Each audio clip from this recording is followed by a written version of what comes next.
Hello animal lovers, आप सबका दोबारा से स्वागत है हमारे इस एनी एक्सप्लेनिंग चैनल में। तो आज हम एक्सप्लेन करने वाले हैं काइजू नंबर 8 के सीजन 2 को। तो चलिए शुरू करते हैं। तो इसके शुरुआत में हमें दिखाया जाता है कि काफका एक सपना देखा था जिसमें काफका और मीना भाग रहे थे, लेकिन तभी वहां पर एक काइजू हमला कर देता है जिसके वजह से मीना डरने लगती है। लेकिन काफका उससे बोलता है कि सब ठीक हो जाएगा, वो उस पर भरोसा रखे। तब वहां पर डिफेंस फोर्स वाले भी आ जाते हैं। तब उस काइजू के हमले की वजह से वहां पर चारों तरफ धुआं छा जाता है जिसकी वजह से मीना खो जाती है और काफका उसे ढूंढने लगता है। तब काफका नोटिस करता है कि डिफेंस फोर्स वाले उसी की तरफ गन ताने हुए हैं और मीना भी उसी की तरफ गन तान चुकी थी और बोल रही थी कि वो काइजू नंबर 8 है।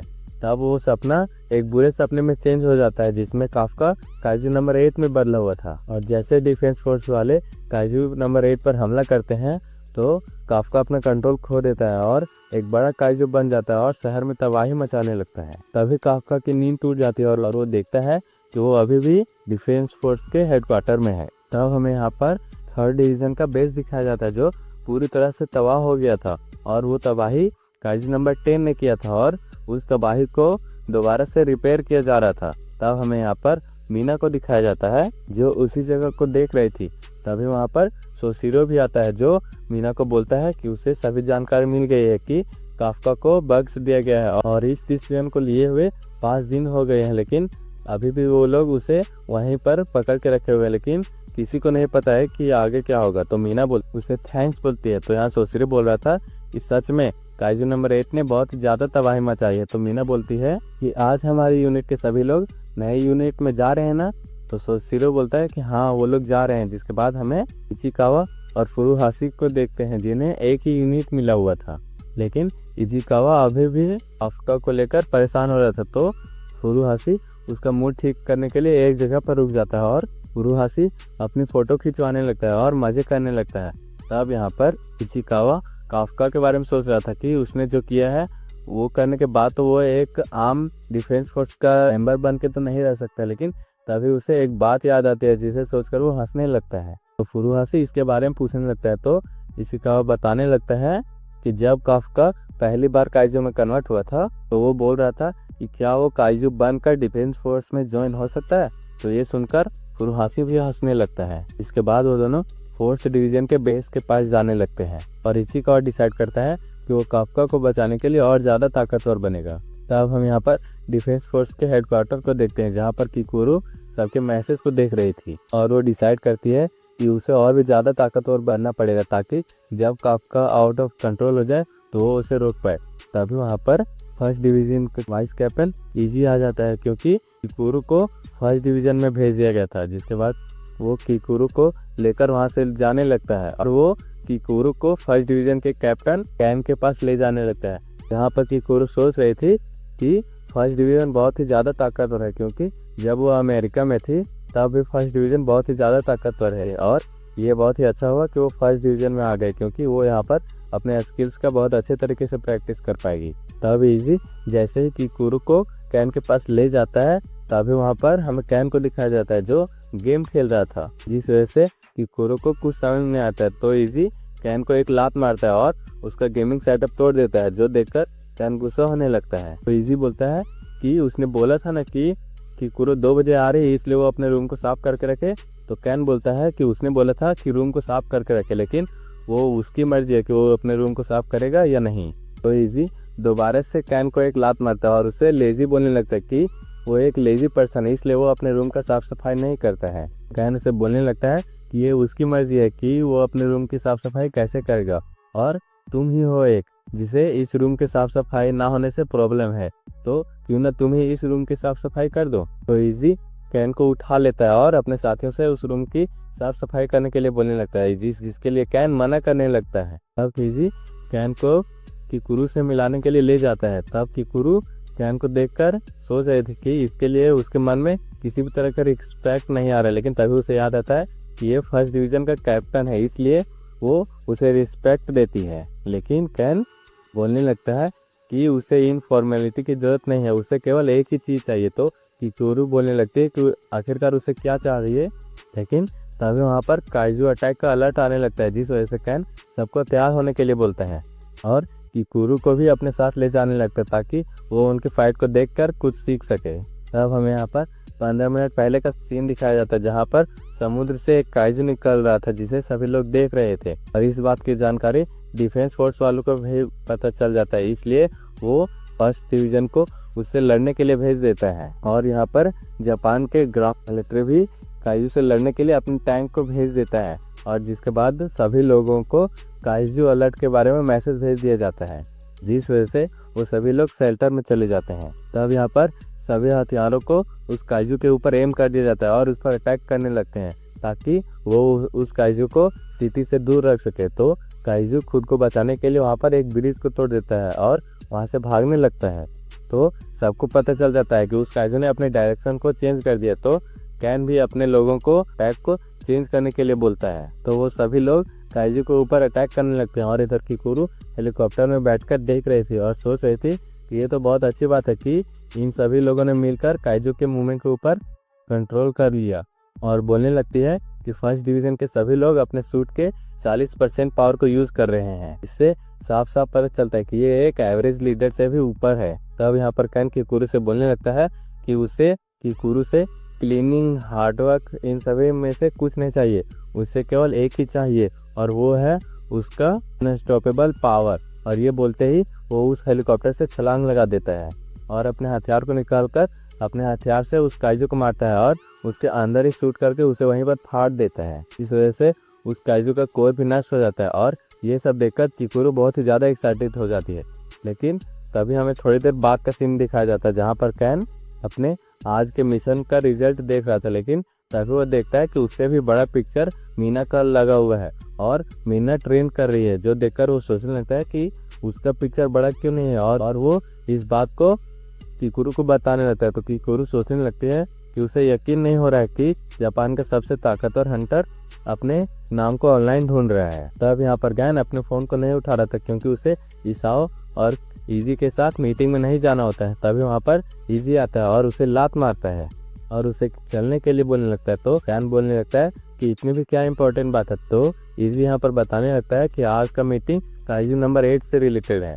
तब यहाँ पर हमें काफ्का को दिखाया जाता है जो एक्सरसाइज कर रहा था और उसे समझ नहीं आ रहा था कि वो इसाओ के सामने अपने वर्बिनर्स को कैसे प्रूव करे। तब वहाँ पर एक टीम उसे लेने के लिए आ जाते हैं और उसे डायरेक्टर के रूम में ले जाते हैं। काफ्का सोचने लगता है कि आखिरकार फर्स्ट डिवीजन का कैप्टन यहाँ पर क्या कर रहा है। अभी इसाओ काफ्का को बोलता है कि अब काफ्का को फर्स्ट डिवीजन में वो ट्रांसफर कर रहा है ताकि सबसे ताकतवर काइजू और सबसे ताकतवर एंटी काइजू फोर्स एक साथ मिलकर काम करे ताकि वो सबसे ताकतवर डिवीजन बना सके और किसी भी सिचुएशन को संभाल सके। और काफ्का को बोलता है कि वो अगले मिशन में अपने वर्जिनर्स को प्रूव करे ताकि सभी लोग उसे अपना सके और अगर वो ऐसा नहीं कर पाता है तो डिफेंस फोर्स में उसके लिए कोई जगह नहीं होगा। तब यहाँ गैन कहता है कि मुझे ये आइडिया बिल्कुल भी पसंद नहीं आया और वहाँ से जाने लगता है। तब इसाओ उसे रोकने लगता है और बोलने लगता है कि काइजू नंबर 8 ह्यूमन में कन्वर्ट हो गया और काइजू नंबर 10 ने जानबूझकर उनके बेस पर अटैक किया था। इसका मतलब है काइजू अब बदल रहे हैं और इसलिए उन्हें बदलना होगा ताकि वो उन काइजू को मार सके। तो गैन बोलता है कि इससे अच्छा तो ये है कि वो उसके लिए काइजू नंबर 8 के स्किन से उसके लिए एक हथियार बना दे। तो ये सुनकर काफ्का कैन से बोलने लगता है कि माफ़ करना, लेकिन अभी उसे नहीं मरना है क्योंकि अभी उसे उनके लिए जीना है जो उस पर भरोसा करते हैं और उसे एक वादे को पूरा करना है जिसे उसने अपने दोस्त को दिया था, इसलिए वो उसके फोर्स को ज्वाइन करना चाहता है। तो गैन उसे बोलने लगता है कि उसके फीलिंग्स और उसके बातों से उसे कोई मतलब नहीं है, उसे केवल एक ही चाहिए कि उसका फाइटिंग स्टाइल और उसका रिजल्ट, और अगर इस बार वो किसी तरह से अनकंट्रोल हुआ तो वो खुद उसे मार देगा और उसके स्किन से एक हथियार बना लेगा। तब यहाँ सोशिरो मीना को काफ्का और उन सभी के बीच हुए बातों को बता रहा था। तब मीना सोशिरो को लेकर ट्रेनिंग करने चली जाती है और यहाँ किकुरु भी अपनी माँ को देखकर अपनी नई जर्नी को स्टार्ट करती है। और इधर इसाओ एक ऐसी लैब में चला जाता है जहाँ पर काइजू के ऊपर एक्सपेरिमेंट किया जाता है, जिसके बाद हमें शहर का सीन दिखाया जाता है जहाँ पर अचानक से एक अर्थक्वेक आता है जिसकी वजह से उस शहर के बीचों बीच एक बहुत बड़ा गड्ढा हो जाता है जिसकी वजह से बहुत ज़्यादा तबाही मच जाती है। अब वहाँ पर भूकंप आता है जिसकी वजह से लोगों को कुछ समझ में नहीं आता है, लेकिन तभी वहाँ पर बिल्डिंगें गिरना स्टार्ट हो जाती है और लोग नोटिस करते हैं कि उस शहर के बीचों बीच एक बहुत बड़ा होल हो गया जिसके अंदर बहुत सारे काइजूस हैं, जिस वजह से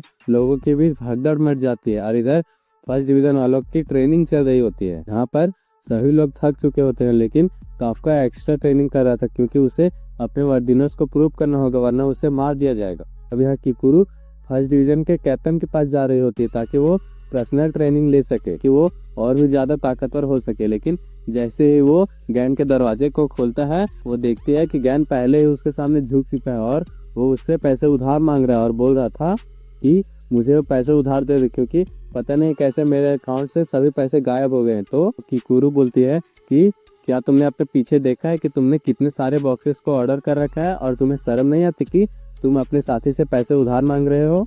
तो गैन बोलता है कि मेरे साथ ऐसा मत करो। तो किकुरु बोलती है कि चुप करो और मुझे ट्रेन करो। लेकिन तभी वहाँ पर इमरजेंसी काइजू अलर्ट का हॉर्न बजने लगता है और फर्स्ट डिवीजन वालों को काइजू के साथ निपटने के लिए बुलाया जाता है। और यहाँ गैन को बहुत ज्यादा गुस्सा आ रहा था क्योंकि काइजू अलर्ट की वजह से वो किकुरु से पैसे नहीं मांग पाया। तब यहाँ पर सभी लोग डर की वजह से शेल्टर की ओर भागने लगते हैं, लेकिन शेल्टर बहुत ही जल्दी फुल हो जाता है जिसकी वजह से इस लोगों को रास्ते बदल कर जाने पड़ते हैं। इसी वजह से वहाँ पर एक छोटी बच्ची को चोट लग जाती है जो अपने भाई से बोल रही होती है कि मुझे चोट लग गई है इसलिए मैं नहीं जा पाऊंगी। तो उसका भाई उसे हौसला रखने के लिए बोलता है और बोलता है कि फर्स्ट डिवीजन का कैप्टन उन्हें बचा लेगा। फिर वहाँ पर एक काइजो आ जाता है जिस वजह से वो बच्चा अपनी बहन को बचाने के लिए उस काइजो के सामने आ जाता है। उसे पूरा भरोसा था कि गैन उसे आकर बचा लेगा और वो काइजू जैसे ही उस बच्चे पर अटैक करने वाला था तब वहाँ पर गैन आता है और उस काइजू को वहीं पर मार देता है। तो देखकर वो बच्चे हैरान हो जाते हैं। तो गैन उन्हें बोलने लगता है कि तुम लोगों ने मेरे नाम के आगे कैप्टन नहीं लगाया, इस वजह से सजा के तौर पर तुम लोगों को इंटरनेट पर कैप्टन कूल है ये 10 बार लिखना होगा। तब कुछ सोल्जर उन बच्चों को लेकर सेफ्टी जोन में जाने लगते हैं। तब यहाँ पर सभी पलटन लीडर अपने अपने टीम को लेकर उन काइजू से लड़ने के लिए जाने लगते हैं। अब यह गैन सबको बोल रहा था कि सभी लोग काइजू को अपने अपने तरीके से मारेंगे और कोई काइजू अगर बच जाएगा तो वो लोग उन्हें न्यूट्रलाइजेशन जोन में ले जाएंगे, जिन्हें काफका और किकुरु मार देंगे, जिसके वजह से वो देख भी पाएंगे कि किकुरु और काफका कितने काबिल हैं। और इधर सभी लोग उन सभी सोल्जर पर नजर रख रहे होते कि वो लोग सही सलामत शेल्टर में पहुंच चुके हैं या नहीं। तब यहाँ पर सभी सोल्जर उन काइजूस पर अटैक करना स्टार्ट कर देते हैं और कुछ सोल्जर उन काइजू को न्यूट्रलाइजेशन जोन में भी भेज देते हैं, जहाँ पर किकुरु अपने हथियार को भी निकाल लेते हैं और एक ही अटैक से एक काइजू को मार देते हैं, जिसे देखकर उसके साथी हैरान हो जाते हैं। लेकिन किकुरु फिर भी सेटिस्फाई नहीं हुई थी और वो सोच रहे थे कि कैप्टन सोशिरो उनसे भी ज्यादा ताकतवर है और कैप्टन मीना और भी ज्यादा ताकतवर है। तब किकुरु और भी ज्यादा पावर और स्पीड से काइजूस पर अटैक करना स्टार्ट कर देती है और तुरंत ही 3 काइजू को मार देती है, जिसकी वजह से उसके टीममेट्स भी उसे देखकर मोटिवेट हो जाते हैं और वो लोग भी लड़ना स्टार्ट कर देते हैं और एक एक करके वो लोग भी सभी काइजू को मारना स्टार्ट कर देते हैं, जिसकी वजह से और दूसरे टीम को भी इन्हें देखकर मोटिवेशन मिलता है और वो भी अच्छे से लड़ना स्टार्ट कर देते हैं और काइजू को मारना भी स्टार्ट कर देते हैं। पर किकुरु अब भी उनसे आगे होती है। अब यहाँ पर फर्स्ट डिवीजन का वाइस कैप्टन इजी गैन को बोल रहा था कि गैन लगता है तुम्हारे फर्स्ट ईयर के मुकाबले किकुरु तुमसे आगे है। तो गैन बोल रहा था कि तुम मजाक कर रहे हो, मैं तब उससे ज्यादा पावरफुल था। तभी गैन बोलता है कि उसे कुछ ठीक नहीं लग रहा है क्योंकि ये अनटैप काइजूस जल्दी सरफेस पर नहीं आते हैं और ये तभी ऊपर आते हैं जब कोई टनल में छेद करते हैं, जिसकी वजह से वो लोग उन अनटैप काइजूस को ढूंढ पाते। लेकिन अभी बहुत ही ज्यादा नंबर्स में ये अनटैप काइजूस सरफेस पे मौजूद हैं। बोलता है कि आखिरकार यहाँ पर हो क्या रहा है। तो इजी बोलता है कि हाँ उसे भी कुछ ठीक नहीं लग रहा है क्योंकि काइजूस अभी कुछ दिनों से बहुत ही अजीब बिहेव कर रहे हैं, जिसे देखकर उसे अपने थर्ड बेस का याद आ गया। तो ज्ञान बोलता है कि हाँ तुम ठीक बोल रहे हो और लगता है कि कोई और भी है जो इन्हें पीछे से ऑर्डर दे रहा है। अब यहाँ पर और भी काइजूस काफका की ओर बढ़ने लगते हैं, जो देखकर काफका डरने लगता है। यहाँ पर हेडक्वार्टर में सभी लोग ये देखने के लिए एक्साइटेड होते हैं कि अब काफका क्या करेगा। अब यहाँ पर काफका की टीम वाले भी काइजू से लड़ने के लिए तैयार हो जाते, तो काफका भी हिम्मत जुटाकर अपने बॉडी पार्ट्स को काइजू में कन्वर्ट करने में सक्सेसफुल हो जाता है और उन काइजूस पर अटैक कर देता है। पर काफका का हमला थोड़ा सा भी पावरफुल नहीं था। तब यहाँ पर किसी को समझ में नहीं आ रहा था कि काफका पूरी तरह से काइजू में कन्वर्ट क्यों नहीं हो पा रहा है। तो यहाँ काफका सोच रहा था कि मुझे लगा ही था कि मैं अपने बॉडी पार्ट्स को कन्वर्ट करके इनको नहीं हरा सकता, लेकिन मुझे डर है कि अगर मैं फिर दोबारा से आउट ऑफ कंट्रोल हो गया तो यहाँ पर बहुत सारे लोग मारे जाएंगे। लेकिन फिर भी वो सोचता है कि उसे अपने बॉडी पार्ट्स को कन्वर्ट करने होगा तभी वो मीना के साथ खड़ा हो सकता है। तो काफका पूरी तरह से काइजू नंबर 8 में कन्वर्ट हो जाता है, लेकिन तभी उसका कन्वर्टिंग फेल हो जाता है और वो दोबारा से इंसान बन जाता है। तो वो आंट मॉन्स्टर उस पर अटैक करके उसे दूर फेंक देता है, जिसकी वजह से काफका को भी बहुत ज्यादा चोट लग जाती है। तो यहाँ पर सभी लोग ये देखकर शॉक हो जाते हैं कि काफका पूरी तरह से काइजू नंबर 8 में कन्वर्ट नहीं हो पा रहा है, जिसकी वजह से वो लोग सभी लोगों को इस बारे में बता देते हैं। अब यहाँ पर लोगों को जहाँ पर काफका है वहाँ पर किसी और भी काइजू का होने का सिग्नल मिलने लगता है, जो काइजू नंबर 8 की तरह ही पावरफुल था। तब काफका के नीचे की जमीन टूटने लगती है और उसमें से एक आंट मॉन्स्टर बाहर आता है, जिसे काइजू नंबर 9 कंट्रोल कर रहा था। तो देखकर सभी लोग शॉक हो जाते हैं। तो काइजू नंबर 9 बोलता है कि मैं तो यहाँ पर इसलिए आया था कि मुझे यहाँ पर काइजू नंबर 8 का होने का एहसास हुआ था, लेकिन यहाँ पर तो वो है ही नहीं। लेकिन तभी बोलता है कि कहीं वो तुम तो नहीं हो, चलो चेक करते हैं, और काफका पर अटैक कर देता है, जिसकी वजह से काफका का बाजू डैमेज हो जाता है। तो काफका खुद को बचाने के लिए दोबारा से काइजू नंबर 8 में ट्रांसफॉर्म होने लगता है, लेकिन दोबारा से उसका ट्रांसफॉर्मेशन फेल हो जाता है। अब यहाँ पर गैन सोच रहा था कि उसे काइजू नंबर 8 का मदद करने के लिए जाना होगा, लेकिन तभी वहाँ पर एक और आंट काइजू बाहर आ जाता है, जिसे एक और काइजू नंबर 9 कंट्रोल कर रहा था। अब यहाँ पर सभी लोगों को वहाँ पर दो काइजू नंबर 9 के होने का सिग्नल मिलने लगता है, जिसे देखकर सभी लोग शॉक हो जाते हैं। और तभी वहाँ पर जितने भी मॉन्स्टर्स मरे थे वो सभी मर्ज होना स्टार्ट हो जाते हैं, जिसकी वजह से उन सभी सोल्जर का काम और भी ज़्यादा बढ़ जाता है। अब यहाँ पर सभी लोगों का एहसास हो जाता है कि जो 3rd डिवीजन पर हमला होता ये हमला उससे भी ज़्यादा खतरनाक है। यहाँ पर गैन सोच रहा था कि आखिरकार काइजू नंबर 9 ने इस खेल को बदल ही दिया, और सोचने लगता है कि आखिर ये ही है उसका असली पावर। अब यहाँ पर काफका के टीममेट्स उन काइजूस पर अटैक करना स्टार्ट कर देते हैं, और जैसे उन्हें पता चलता है कि काफका ट्रांसफॉर्म नहीं हो पा रहा है तो वो लोग काफका को प्रोटेक्ट करना स्टार्ट कर देते हैं। लेकिन वो काइजू नंबर 9 उन सबको मार देता है, और वो डिसाइड करता है कि अब वो काइजू नंबर 8 को मार देगा और उसके पावर को भी हासिल कर लेगा, जिसके बाद वो काफका पर अटैक कर देता है। लेकिन काफका किसी तरह से उसके अटैक को डॉज करने में कामयाब हो जाता है, उसे छोटी सी चोट ही आई होती है। तभी वो आंट मास्टर काफका पर अटैक कर देता है और उसे दूर फेंक देता है। अब यहाँ पर काफका सोचने लगता है कि अगर इन मॉन्स्टर्स के अटैक को देखना मुश्किल है तो उनके अटैक से बचना भी मुश्किल है, और सोचने लगता है कि ये काइजू नंबर 9 तो सच में बहुत ही ज्यादा खतरनाक है। और वो सोचने लगता है कि उसे किसी भी तरह से करके काइजू नंबर 9 को हराना ही होगा, जिसकी वजह से वो दोबारा से ट्रांसफॉर्म होना स्टार्ट हो जाता है, लेकिन वो दोबारा से उसमें फेल हो जाता है। अब यहाँ पर हेडक्वार्टर में इताओ बोलता है कि इसाओ, तुम काइजू नंबर 8 को बचाने के लिए नहीं जाओगे, क्योंकि मुझे पता है कि तुमने यही सोचा था कि जब kaiju number 8 out of control हो जाएगा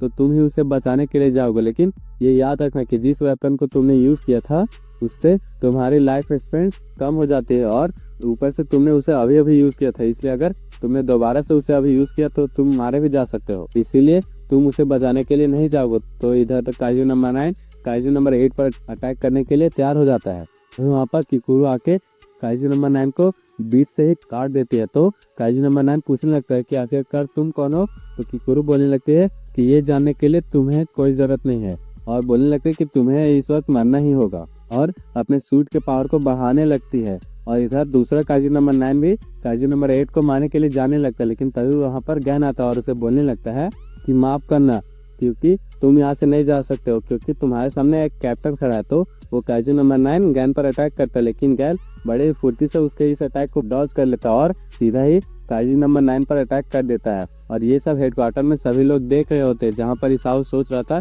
कि ये ट्रेनिंग नेक्स्ट जनरेशन का है, इसलिए उन्हें खुद ही इस खतरे को सामना करना होगा। अब किकुरु के हमले से काइजू नंबर 9 खुद को हील कर रहा था, और किकुरु काफका से पूछ रहे थे कि क्या तुम कन्वर्ट हो सकते हो। तो काफका बोलता है कि नहीं, मैंने बहुत कोशिश की, लेकिन मैं काइजू में कन्वर्ट नहीं हो पा रहा हूँ। वही किकुरु बोलती है कि कहीं इन सब का रीजन काइजू नंबर 9 तो नहीं है। तभी काइजू नंबर 9 उन सब पर अटैक कर देता है, जिससे वो दोनों डॉज कर लेते हैं। और किकुरु बोलती है कि मैं जब इसे जख्मी कर दूंगा और ये रीजनरेट कर रहा होगा तब तुम अपने ट्रांसफॉर्मेशन को चालू कर सकते हो, क्योंकि अगर काइजू नंबर 9 तुम्हारे ट्रांसफॉर्मेशन में बाधा बन रहा है तो जब ये रीजनरेट हो रहा होगा तब तुम दोबारा से ट्रांसफॉर्म हो सकते हो। और बोलती है कि हमें इस मॉन्स्टर से लड़ने के लिए तुम्हारे काइजू ट्रांसफॉर्मेशन की ज़रूरत है। और वो दोनों मिलकर काइजू नंबर 9 पर अटैक कर देते हैं, जिसकी वजह से काइजू नंबर 9 भी खुद को 2 भागों में बांट लेता है और इन सब पर अटैक कर देता है। इस वजह से काफका जख्मी हो जाता है, लेकिन किकुरु अभी भी नहीं रुकती और काइजू नंबर 9 के अटैक को डॉज करने की कोशिश कर रही थी। लेकिन तभी काइजू नंबर 9 साइड से उस पर अटैक करने में कामयाब हो जाता है और वो सोचने लगता है कि अब ये हार मान लेगी। लेकिन तभी किकुरु बगल से आती है और काइजू नंबर 9 के जितने भी हथियार निकले हुए थे उन सबको काट देती है और बोलने लगती है कि इस बार मैं अपने किसी भी दोस्त को खोने नहीं चाहती हूँ। अभी हमें किकुरु का पास्ट दिखाया जाता है जहाँ पर किकुरु की माँ के न्यूज़ दिखाई जा रही थी जहाँ पर उसने कैसे काइजूस को मारा था। तब यहाँ सभी बच्चे किकुरु की माँ का तारीफ करने लगते हैं और उसे लेजेंड बोलने लगते हैं, जो सुनकर किकुरु भी खुश हो रही थी। तब किकुरु की माँ लड़ाई के बाद घर आती है जिसे देखकर किकुरु खुश हो जाती है और उसके पास जाकर बोलती है कि कैसे उस सभी बच्चे उसकी माँ की तारीफ कर रहे थे। अभी किकुरु बोलती है कि मॉम क्या आपको चोट लगी है? तो उसकी मॉम बोलती है कि आज का काइजू थोड़ा ज़्यादा ताकतवर था लेकिन फिर भी सब कुछ ठीक है। तो किकुरु बोलती है कि मैं बड़ा होकर डिफेंस फोर्स जरूर ज्वाइन करूंगी और आपको प्रोटेक्ट करूंगी। तो उसकी माँ बोलती है कि हाँ तुम मुझे प्रोटेक्ट करना और मैं तुम्हें भी प्रोटेक्ट करूंगी। और अब सभी लोग खुशी खुशी अपने जीवन को स्पेंड कर रहे थे, लेकिन काइजू नंबर 6 के अटैक की वजह से किकुरु की माँ ने सभी को बचाते वक्त खुद की जान सेक्रीफाइस कर दी थी, जिसकी वजह से किकुरु बहुत रो रही थी और सभी लोग उसके फ्यूनरल में आए हुए थे और उसे रिस्पेक्ट दे रहे होते हैं। लेकिन किकुरु को बहुत गुस्सा आ रहा था क्योंकि उसने अपने माँ से किया हुआ वादा नहीं निभा पाती है, जिस वजह से वो रोने लगती है। लेकिन तभी वो अपने फादर को देखती है जिसके आंखों में एक भी आंसू नहीं था, जो देखकर वो भी सोचने लगती है कि भले ही उसकी माँ मर गई लेकिन लड़ाई के मैदान में वो अब किसी को भी नहीं मरने देगी और अपने दोस्तों को बचाएगी। इधर किकुरु काइजू नंबर 9 के पास आ जाती है और उस पर अटैक करती है, लेकिन तभी काइजू नंबर 9 अपने शरीर को ट्रांसफॉर्म कर लेता है जिससे किकुरु का बैलेंस बिगड़ जाता है। लेकिन तभी वहाँ पर काफका आता है और अपने किक से उस आंट मॉन्स्टर को मारता है ताकि काइजू नंबर 9 का ध्यान भटक सके, लेकिन इस चक्कर में काफका का पैर भी टूट गया था। इस वजह से किकुरु को उस काइजू पर अटैक करने का मौका मिल जाता है और वो काइजू नंबर 9 के टुकड़े टुकड़े कर देती है और काफका को ट्रांसफॉर्म होने के लिए बोलती है, जिसकी वजह से काफका भी ट्रांसफॉर्म होने स्टार्ट हो जाता है, जिसकी वजह से उसके सारे जख्म भर जाते हैं। लेकिन तभी उसे उस काइजू का एहसास होता है जिसने किकुरु और उसके सभी दोस्तों को मार दिया होता है, जिसकी वजह से दोबारा से उसका ट्रांसफॉर्मेशन फेल हो जाता है। इससे काफका को सब कुछ समझ में आ जाता है। इधर हेडक्वार्टर में किसी को भी ये चीज अच्छा नहीं लगता, जिसकी वजह से इतामी प्लान बी को एक्टिवेट करने के लिए बोलता है। तो गैन बोलता है कि चिंता मत कीजिए, मैं सभी कुछ उन लोगों पर नहीं छोड़ सकता हूँ और वो अपने सूट के 98% पावर को यूज करता है और बहुत ही तेजी से काइजू नंबर 9 पर अटैक करने लगता है। इसकी वजह से वो काइजू भी सोचने लगता है कि इसके ब्लेड मुझे काटने के साथ साथ मुझे जलन भी दे रहा है, इसलिए मुझे इससे दूर रहना होगा, इसलिए मुझे इस पर गोलियों से अटैक करना होगा। लेकिन तभी गैन उस काइजू पर गोलियों से अटैक कर देता है, जिसकी वजह से उस काइजू को पता चल जाता है कि गैन के पास एक यूनिक इक्विपमेंट है और वो लोग दोबारा से लड़ने लगते हैं, जिस वजह से काइजू नंबर 9 को एहसास होता है कि वो गैन से ज्यादा दूर नहीं जा सकते, इसलिए वो गैन से लड़ाई करने लगता है और उसके सामने जाकर उसके लड़ाई के टेक्निक को सीखकर उस पर अटैक कर देता है। यहाँ पर काइजू नंबर 9 गैन पर अटैक कर देता है, लेकिन गैन उस अटैक से बच जाता है, जो काइजू को भी पता था, इसलिए वो दोबारा से गैन पर अटैक कर देता है। तब इधर हेडक्वार्टर में इसाओ सोच रहा था कि जिस तरह 3rd डिवीजन के रिपोर्ट में लिखा गया था कि ये काइजू अपने हालात के अकॉर्डिंग चेंज हो सकता है और इसके अपीयरेंस भी बहुत ही ज्यादा हार्ड है और ये उस सभी के मुंह को सीकर उसी की तरह उस पर अटैक करता है। ये काइजू एक वायरस की तरह है। अब यहाँ गैन उस काइजू के इस अटैक से भी बच जाता है, जिसकी वजह से काइजू नंबर 9 को कुछ समझ में नहीं आता है। तब यहाँ गैन अपने एक और यूनिक हथियार को एक्टिवेट कर देता है, जिसकी वजह से उसकी आंखें भी एक काइजू की तरह भी हो जाती है और काइजू नंबर 9 पर अटैक करके उसके दिल में एक बड़ा छेद कर देता है, जिसकी वजह से वो काइजू नंबर 9 भी सोचने लगता है कि मैंने तो सोचा था कि मैंने इसके सभी मुंह को सीख लिया, लेकिन मैं इसके अटैक से अभी भी बच नहीं पा रहा हूँ और गैन उस पर अटैक करते ही जा रहा था। तो वो काइजू सोचने लगता है कि क्या ये मेरे मुंह को प्रेडिक्ट कर पा रहा है। तब हमें पता चलता है कि गैन के पास जो दूसरा यूनिक एबिलिटी है वो है उसका रेटिना, और गैन की एबिलिटी काइजू नंबर 1 के रेटिना से बने हुए थे, जिसके पास फ्यूचर प्रेडिक्ट करने का पावर था। इसकी मदद से वो ब्रेन से निकले हुए सिग्नल को डिटेक्ट करके अगले मूव का पता लगा सकता था और गैन भी यहाँ पर यही कर रहा था और अपने आंखों की मदद से वो उस काइजू के कोर को देख लेता है और एक ही अटैक में उसके टुकड़े टुकड़े कर देता है, जो देखकर सभी लोग खुश हो जाते हैं। और यहाँ किकुरु के हमले की वजह से जो नुकसान हुआ था उसे वो काइजू हील कर लेता है और उन दोनों पर अटैक कर देता है, जिसकी वजह से काफका दोबारा से बहुत ही ज्यादा जख्मी हो जाता है और सोचने लगता है कि मेरे अंदर डर है कि कहीं मैं आउट ऑफ कंट्रोल होकर अपने दोस्तों को ही ना मार दूं। तो किकुरु बोलती है कि तुम्हारी हिम्मत कैसे हुई मुझे अंडर एस्टिमेट करने की, कैप्टन मीना, कैप्टन सोशिरो और बाकी सभी साथियों को अंडर एस्टिमेट करने की, और सबसे बड़ी बात तुम खुद को भी अंडर एस्टिमेट कर रहे हो। हम लोग डिफेंस फोर्स से हैं, इसलिए हमें अंडर एस्टिमेट नहीं करना चाहिए। अब किकुरु दोबारा से काइजू नंबर 9 से लड़ने लगती है और काफका को एहसास होता है कि चाहे वो काइजू में कन्वर्ट भी हो जाएगा लेकिन वो किकुरु को नहीं मार पाएगा क्योंकि वो बहुत ही ज्यादा ताकतवर है। तब काफका अपने दोस्तों पर भरोसा करके दोबारा से काइजू नंबर 8 में ट्रांसफॉर्म होना स्टार्ट हो जाता है और इस बार उसका ट्रांसफॉर्मेशन सफल हो जाता है और यहाँ सभी लोग बाकी काइजू से लड़ रहे होते हैं। इस वजह से सभी को बता दिया जाता है कि काइजू नंबर 8 अब लड़ने के लिए तैयार हो जाता है, जिसकी वजह से इसाओ भी सेकेंड फेज को स्टार्ट करने के लिए बोल देता है और काइजू नंबर 9 को भी काइजू नंबर 8 का होने का एहसास हो जाता है, जिसकी वजह से वो अपने पावर की मदद से अपने साथियों को जिंदा कर देता है और खुद को भी ट्रांसफॉर्म कर लेता है। तो किकुरु सोच रही थी कि मुझे यकीन नहीं होता कि इसमें अभी भी इतनी पावर है। तब काफका उसे थैंक्स बोलता है कि तुमने मुझ पर भरोसा किया और वो बोलने लगता है कि मुझे अभी भी खुद पर भरोसा नहीं हो रहा है लेकिन मुझे तुम लोगों पर पूरा भरोसा है, इसलिए क्या तुम पीछे वाले आंट्स को संभाल सकती हो। तो किकुरु हाँ बोलती है और बोलती है कि तुम काइजू नंबर 9 के साथ इस लड़ाई को इसी वक्त खत्म करोगे और जीतोगे भी ना, उससे पहले मैं ही तुम्हें मार दूंगी। जिसके बाद काफका भी उसके तरफ बढ़ने लगता है और काइजू नंबर 9 भी काइजू नंबर 8 को बोलने लगता है कि मैं तो तुम्हारा थैंक्स बोलना चाहता हूँ क्योंकि उस दिन तुमसे लड़ने के बाद ही मुझे पता चला कि मैं कितना ज्यादा ताकतवर हूँ और अब मैं तुम्हें मार सकता हूँ। लेकिन तभी काइजू नंबर 9 काफका को पकड़ लेता है लेकिन वो बहुत ही तेजी से उस आंट के कोर को ही निकाल देता है। लेकिन तभी वो बोलता है कि रुको जरा, ये तो उस आंट की कोर है लेकिन मुझे पूरा यकीन है कि तुम्हारा कोर भी इस आंट के ही अंदर है।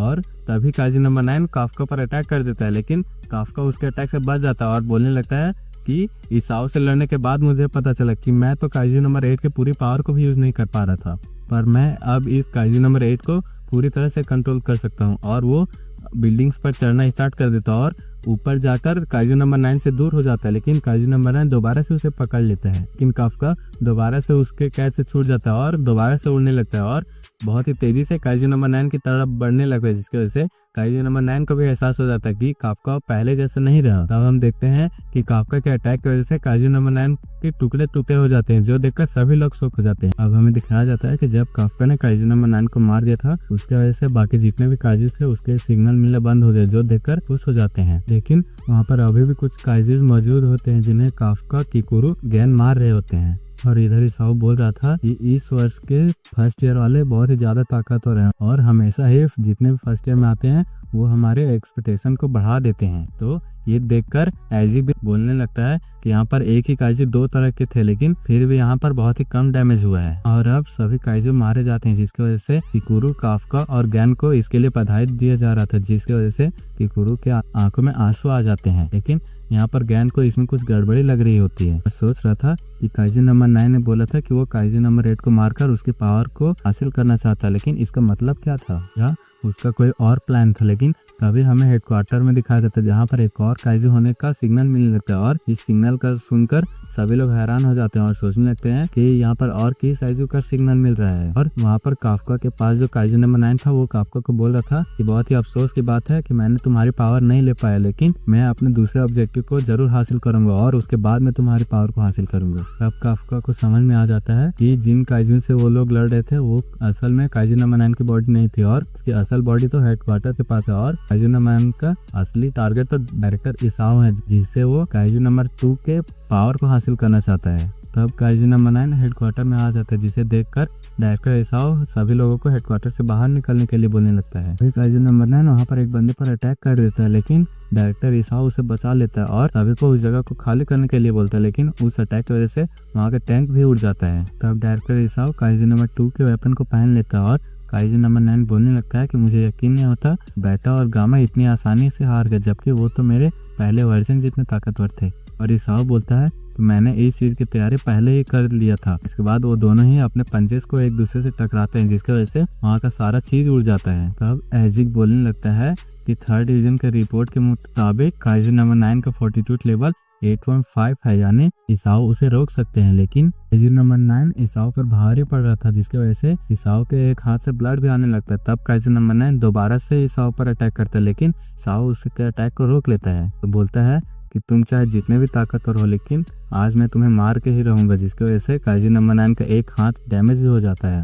तो कीरा बोलता है कि डायरेक्टर इसाओ यहाँ पर जितने भी लोग थे वो सभी लोग यहाँ से निकल चुके हैं, इसलिए आपको भी अब यहाँ से जाना चाहिए। लेकिन इसाओ बोलते हैं ये बिल्कुल पॉइंटलेस है, क्योंकि काइजू नंबर 9 के पास मुझे लोकेट करने की पावर है, इसलिए मैं यहाँ से नहीं जा सकता हूँ और तुम यहाँ से चले जाओ। अब हमें दिखाया जाता है कि कीरा बचपन से ही डायरेक्टर इसाओ का फैन था और वो उसी के बताए हुए रास्ते पर चलता था, जिसकी वजह से अभी भी वो उसका साथ देना चाहता था। इसलिए वो बोलता है कि मैं बचपन से ही आपका साथ देना चाहता था, इसलिए मैं अभी यहाँ से नहीं जा सकता हूँ। तो डायरेक्टर इसाओ बोलते हैं तो ठीक है, तुम यहीं रहो और मेरी मदद करो इससे हराने में। और तब डायरेक्टर इसाओ अपने सूट के पावर को एक्टिवेट कर देता है। इसकी वजह से कीरा बोलता है कि अगर कोई भी ह्यूमन अपनी सूट के पूरे पावर को एक्टिवेट कर देता है तो उसकी वजह से उसका लाइफ स्पैन कम हो जाता है, लेकिन उस वजह से उस इंसान को जो पावर मिलती है वो एक दाई काइजू के बराबर होती है। अब इसाओ और काइजू नंबर 9 दोबारा से एक दूसरे को पंचेस मारते हैं, लेकिन इस बार हमें दिखाया जाता है कि इसके वजह से उन दोनों को ही चोटें लगती है, जिसके बाद वो दोनों एक दूसरे से लड़ने लगते हैं। लेकिन डायरेक्टर इसाओ इस बार उसके मुंह को तोड़ने में कामयाब हो जाता है, लेकिन इससे काइजू नंबर 9 को कोई फर्क नहीं पड़ता और वो बहुत ही तेजी से इसाओ पर अटैक करता है, जिसकी वजह से इसाओ सोचने लगता है ये बहुत ही ज्यादा पावर है और इसके सभी पंचेस ये बता रहे हैं कि अब मैं पहले से ज्यादा कमजोर हो चुका हूँ और अब मैं वैसा नहीं रहा जितना ताकतवर मैं तब था जब मैं अपनी बीवी के साथ मिलकर लड़ता था। के बाद हमें दिखाया जाता है कि इसाओ बहुत ही ज्यादा जख्मी हो जाता है, जिसकी वजह से कीरा उसके सूट को मैनेज करने की कोशिश कर रहा था ताकि उससे जो जख्म मिले हैं वो कम हो सके, और बोलने लगता है कि अगर ऐसा ही चलते रहा तो कैप्टन गैन के आने तक डायरेक्टर इसाओ नहीं बचेंगे। तो इसाओ बोलते हैं कि अगर मैं एक सेकंड के लिए भी डिफेंसिव मोड में चला गया तो मैं नहीं बच पाऊंगा, इसलिए मेरे सूट के पावर को फुल अटैक मोड में डाल दो। कीरा सोचने लगता है कि डायरेक्टर इसाओ तो काइजू नंबर 2 के पावर की मदद से अपने लेफ्ट आर्म को जबरदस्ती यूज करने की कोशिश कर रहे हैं। तो ये देखकर कीरा बोलने लगता है कि ऐसा मत कीजिए वरना आप कभी भी लड़ने के लायक नहीं रहेंगे। तो डायरेक्टर इसाओ बोलता है कि मुझे ऐसा करना होगा क्योंकि अभी नेक्स्ट जनरेशन के जितने भी लोग हैं वो बहुत ही ज्यादा पावरफुल हैं और मुझे पूरा यकीन है कि वो आगे जाके इस चीज को संभाल ही लेंगे, इसलिए अब मुझे वैसा ही करना होगा जैसा मेरे बीबी ने काइजू नंबर 6 के साथ किया था। फिर काइजू नंबर 9 डायरेक्टर इसाओ पर दोबारा से अटैक करते हैं। तब हमें डायरेक्टर इसाओ के पास्ट का सीन दिखाया जाता है, जहाँ पर जब किकुरु सो रही थी तो वो मन में ही डिफेंस फोर्स का नाम ले रहे थे, जो उसके माता पिता भी देख रहे थे। और किकुरु की माँ बोलती है कि अगर किकुरु डिफेंस फोर्स को लेकर इतनी सीरियस है तो मैं उसे जरूर ट्रेनिंग दूंगी, और डायरेक्टर इसाओ से ये वादा लेते हैं कि वो किकुरु को बहुत ही ज्यादा बिगाड़ेंगे। तब हमें पर्जिन का सीन दिखाया जाता है, जहाँ पर डायरेक्टर इसाओ ने काइजू नंबर 9 के अटैक को रोक लिया था और बोलने लगते हैं कि मैंने किकुरु के लिए कोई भी फादर वाली चीज नहीं की है, लेकिन मुझे काइजू नंबर 9 को मारना ही होगा वरना वो फ्यूचर में जाके किकुरु के रास्ते का बाधा भी बन सकता है, इसलिए मुझे अपने एक ही अटैक से काइजू नंबर 9 को मारना होगा। जिसके बाद वो इलेक्ट्रोमैग्नेटिक शॉक से काइजू नंबर 9 पर अटैक कर देता है और ये पावर इतनी ज्यादा थी कि अगर कोई ह्यूमन फॉर्म में इस पावर को यूज करेगा तो वो बिल्कुल भी बच नहीं पाएगा। और इस अटैक की वजह से काइजू नंबर 9 का कोई भी दिखने लगा था, लेकिन काइजू नंबर 9 ने इस चीज की तैयारी पहले ही कर ली थी, जिसके बाद वो अपने शेप को चेंज करने लगता है। तब इसाओ दोबारा से उसी अटैक को काइजू नंबर 9 पर करते हैं। तो काइजू नंबर 9 बोलने लगता है मुझे यकीन नहीं हो रहा कि तुम उसी अटैक को दोबारा से कर रहे हो और कोई ह्यूमन फॉर्म में कोई भी ऐसा नहीं कर सकता है। लेकिन ये पावरफुल अटैक इतना ज्यादा था कि वो काइजू नंबर 9 को फाड़ के रख देता है और पूरे एक बिल्डिंग को भी फाड़ देता है। अब इस अटैक को काफका और गैन भी देख लेते हैं, जिसके बाद वो डायरेक्टर इसाओ के पास पहुंचने की कोशिश करने लगते हैं और फिर इस अटैक को देखकर सोचने लगता है कि लगता है डायरेक्टर इसाओ इस लड़ाई को जीत चुके हैं। लेकिन तभी वो देखता है कि काइजू नंबर 9 का कोर अभी भी सुरक्षित होता है और काइजू नंबर 9 इसाओ से बोलने लगते हैं कि अगर तुम्हारे पास किसी काइजू का बॉडी होता तो तुम अभी तक मुझे मार चुके होते। जिसके बाद हमें दिखाया जाता है कि इसाओ भी हार मानने के लिए तैयार नहीं होता, लेकिन काइजू नंबर 9 डायरेक्टर इसाओ के बॉडी को एब्जॉर्ब कर लेता है। लेकिन तभी वहाँ पर काफका और गैन भी आ जाते हैं और वो डायरेक्टर इसाओ को देखकर उसके तरफ ही बढ़ने लगते हैं। लेकिन तभी काफका को एहसास होता है कि वो डायरेक्टर इसाओ नहीं है बल्कि काइजू नंबर 9 है। लेकिन तभी काइजू नंबर 9 गैन पर अटैक कर देता है, लेकिन काफका उस अटैक से गैन को बचा लेता है। अब काफका को एहसास होता है कि अब काइजू नंबर 9 की पावर और भी ज्यादा बढ़ चुकी है। तो काइजू नंबर 9 बोलता है मैंने डायरेक्टर इसाओ की बॉडी को एब्जॉर्ब कर लिया है, जो सुनकर कोई भी विश्वास नहीं करते हैं। लेकिन तभी वहाँ पर किकुरु आती है और वो काइजू नंबर 9 पर अटैक करती है। लेकिन तभी काइजू नंबर 9 किकुरु को के फादर का चेहरा दिखाता है, जो देखकर किकुरु भी शॉक हो जाती है। तब गैन काइजू नंबर 9 पर अटैक करना स्टार्ट कर देता है, लेकिन गैन के अटैक का काइजू नंबर 9 पर कोई असर नहीं होता। तब हमें लास्ट का सीन दिखाया जाता है जहाँ पर डायरेक्टर इसाओ गैन को बोल रहे होते हैं कि जब मैं स्ट्रॉन्ग डिवीजन को फॉर्म कर लूंगा तब मैं लड़ने नहीं जाया करूंगा। इसीलिए गैन तुम इस कंट्री को और डिफेंस फोर्स को संभालना। इसके बाद गैन इस बात को सोचकर दोबारा से काइजू नंबर 9 पर अटैक कर देता है। फिर काइजू नंबर 9 को फ्यूजन के बाद कुछ अच्छा नहीं लग रहा होता है, इसलिए वो वहां से जाने का ट्राई करता है, लेकिन गैन उससे पकड़ लेता है और उस पर दोबारा से अटैक करता है। लेकिन काइजू नंबर 9 बोलता है तुम्हारा अटैक बहुत ही ज्यादा अच्छा है, लेकिन मेरा डिफेंस बहुत ही ज्यादा अच्छा है, इसलिए तुम्हारे अटैक का मुझ पर कोई असर नहीं होगा। तब वो गैन पर अटैक करने वाला था, लेकिन तभी वहाँ पर काफका भी आ जाता और वो भी काइजू नंबर 9 पर अटैक करता है। लेकिन इस अटैक को काइजू नंबर 9 इस बार बहुत ही आसानी से रोक लेता और बोलता है कि पिछली बार मैंने इस अटैक को नहीं रोक पाया था, लेकिन इस बार तुम मेरा कुछ नहीं बिगाड़ सकते हो। इसी के साथ हमारे ये पार्ट यहीं पर खत्म होता है। अगर आपको इसका नेक्स्ट पार्ट चाहिए तो कमेंट करें और वीडियो पसंद आया हो तो वीडियो को लाइक करना और चैनल को सब्सक्राइब।